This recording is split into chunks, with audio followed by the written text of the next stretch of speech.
Sir sir sir sir இவன் என் பொண்டாட்டி sir. சிக்னல்ல பிச்சை எடுக்கும் போது லாரிக்காரன் வந்து இடிச்சுட்டு போயிட்டான். அந்த ஆக்சிடென்ட்ல இவன் இடுப்பு ஒடிஞ்சு போச்சு. ஹெல்ப் பண்ணுங்க சார். இடுப்பு ஒடிஞ்சிடுச்சுன்னா போய் ஹாஸ்பிட்டல் அட்மிட் பண்ணு, இல்ல வேற எங்கேயும் விட்டுட்டு வா. ஏன் இப்படி லக்கேஜ் மாதிரி தூக்கிட்டு திரியற? சர்வசாதாரணமா சொல்லிட்டீங்க சார்.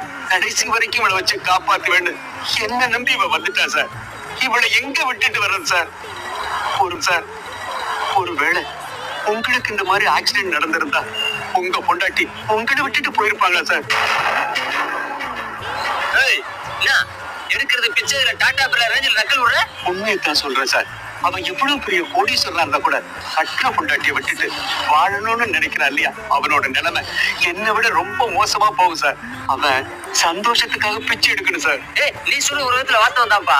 ரொம்ப பேர் நாட்டுல பொண்டாட்டியை வீட்டை விட்டு பத்தி விட்டு நிம்மதி இல்ல நிம்மதி தேடி அலையிறாங்க.